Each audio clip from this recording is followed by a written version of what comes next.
Right.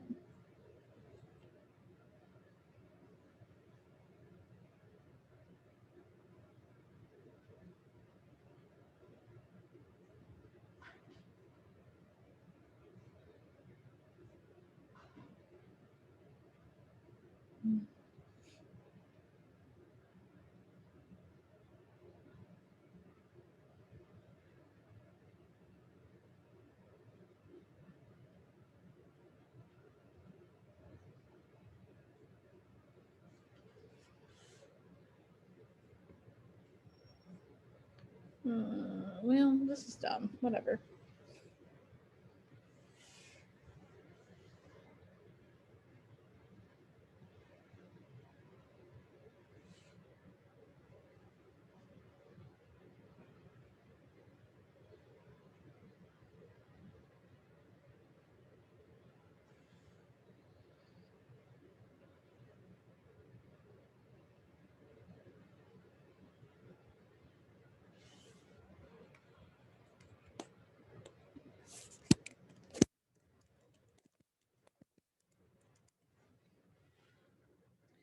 Coming for to carry me home, sweet Lord, sweet chariot. Coming for to carry me home.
Hello. Hi.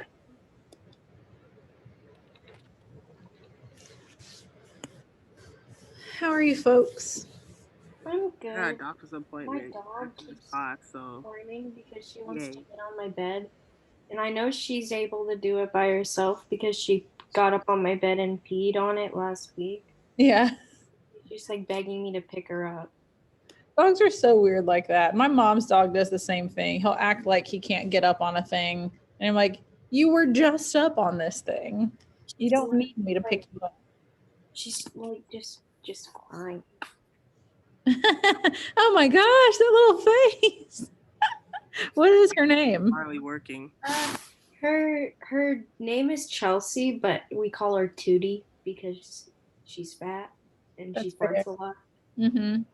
I actually just posted on Instagram. BuzzFeed had this like article or something that was like, what is your pet's name and what is the totally unrelated name that you actually call them? And the comments were so funny, just completely different things. Like what my friend responded to it and was like, my cat's name is Biscuit and I call him Plop. It's so funny. AJ, were you saying you have a doctor's appointment?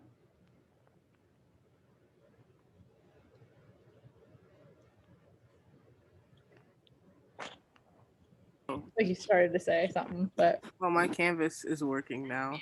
oh, it is? Okay, cool. Well, so I actually am, well, I suppose I should take attendance before I do anything. But luckily, since this is my smallest class, it takes like 5 seconds to do. I guess 6 seconds. I would dedicate a second per student. Um, I'm kind of reversing my plans for today and tomorrow, um, for two reasons. I mean, the main overarching reason is continuity, but since we're doing a second part of the Amanda Gorman stuff, I figured let's just do it now while we were learning about her yesterday. And then since we're finishing up in Cold Blood, like I mentioned, we're going to test on it next week. I'd rather kind of like do all of that stuff together. So we'll do some. We'll finish talking about it tomorrow. We'll do a short assignment with it probably Friday, if not tomorrow. And then next week, your test is going to be on Wednesday, and we're going to do some review on Tuesday. So, but I figured we go ahead and finish the Amanda Gorman stuff today. Let me pull up your class. I've just published this. And I'm going to share my screen with you guys. So we're going to listen to her read another of her poems, and this one's called The Miracle of Morning. If you're working on this later and want to look back over the poem, I've linked to it here. It's got both the video and the text of the poem. But before we listen to it, I guess I should do it before we listen to it. I'm going to kind of explain the choices of what you guys can do. You're going to have sort of like an open, free response to this, which means you have sort of a world of possibility open to you. But I put down 4 options for you guys to use as your format of responding. So the first thing you could do would be to write your own poem in reply to one of the poems that we have listened to of hers. You can tell that I did not write this for 2 reasons. One, I wouldn't say a vibe in in an assignment. I'd say it in real life, but not in an assignment. And also because they didn't use an Oxford comma right there. Ridiculous. So you're going to choose a line or a moment or an image or something from this poem to inspire your response. Like, what are you waking up to today? What is the miracle in your morning? And obviously here you can kind of tell that there's a play on words there between morning and morning with a U. Morning and morning. Or what hill do you or we as people, Americans, students, whatever, what hill do we climb? The second thing you can do is my favorite option personally, just because I love stream of consciousness. And we have not really talked about that much in this class, and we definitely will when we start 4th quarter. So we have a little bit of time before we get into that.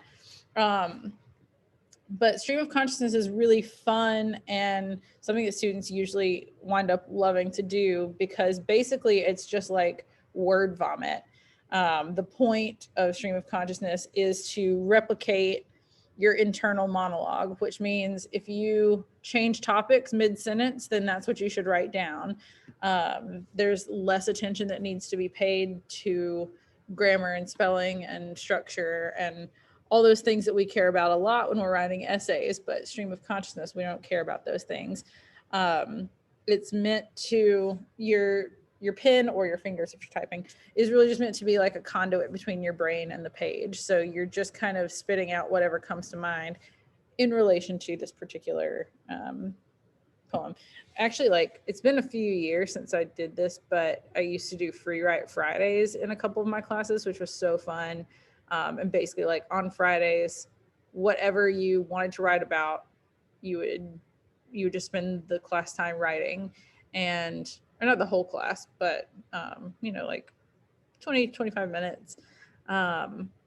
And most of the time people just did like stream of consciousness stuff, and it's nice because it feels sort of like journaling and just like getting your ideas out.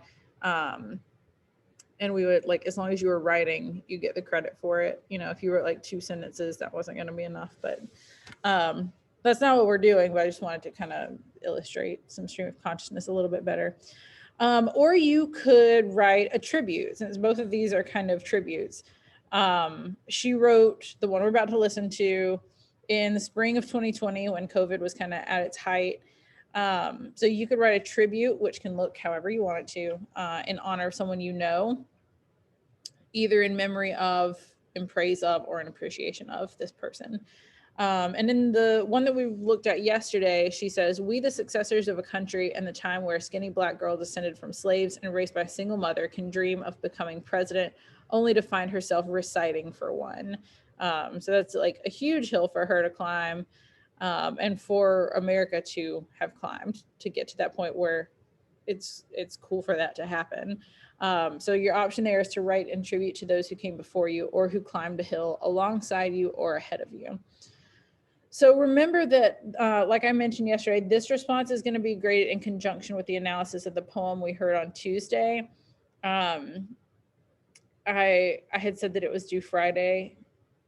I was planning at that point to do this on Thursday, but I just decided to go with it anyway, to stick with that due date. So both of these things will be due by class time on Friday. There's not a particular word count on this assignment, but I do want you guys to try to write a significant response. Obviously, if you choose to write a poem, then probably 2 to 3 lines is not going to be enough. But also, I just want you to like kind of push yourselves to do a little bit more than that, think a little bit more deeply and critically than that, and write something that's significant. That doesn't mean it has to be an essay. It doesn't. But more than 2 or 3 lines. You can get as creative as you want with this assignment. Obviously, like if you're choosing to write a poem, I'm not telling you what kind of poem to write. I'm not telling you to write a sonnet or anything like that. I'm not telling you to write a series of haikus. It's up to you. You don't have to adopt any particular rhyme scheme or anything like that. And if you're doing stream of consciousness, or if you're doing a tribute, which could be a poem or could just be like sort of a personal reflection or anything like that. Again, I'm not going to give you like a certain word count to meet, or a page, 3/4 of a page, something like that. I'm not gonna insist on a particular length for it, but I just want you to try to do a good job and really be reflective, and think deeply and critically about this. So let's move on and go to the poem. There she is. There, as you can see here, it's got a little bit of info about this. She wrote this when we were just starting to comprehend the scale of national mourning to come. And that's a really good word for it. I feel like we are mourning in a lot of ways. We have missed so many things. We have lost so many things and so many people. It's not an exaggeration to say that most of us really do feel a good bit of grief over the way that our country's been for this last year. So even in the midst of all that kind of turmoil, she wanted to acknowledge the promise of healing that springs from despair. So if you scroll down here, it's got the text of the poem. Again, there's a link to this on the assignment. So we're going to just watch the video, and if you want to follow along, you can do that. Hi, I'm Amanda Gorman, and this is my poem, The Miracle of Morning. I thought I'd awaken to a world in mourning, heavy clouds crowding, a society storming, but there's something different on this golden morning, something magical in the sunlight, wide and warming. I see a dad with a stroller taking a jog across the street. A bright-eyed girl chases her dog, a grandma on a porch, fingers her rosaries. She grins as her young neighbor brings her groceries while we might feel small, separate, and all alone. Our people have never been more closely tethered because the question isn't if we can weather this unknown, but how we will weather this unknown together. So on this meaningful morn, we mourn and we mend like lights we can't be broken. Even when we bend as one, we will defeat both despair and disease. We stand with healthcare heroes and all employees, with families, libraries, waiters, schools, artists, businesses, restaurants, and hospitals hit hardest. We ignite, not in the light, but in lack thereof.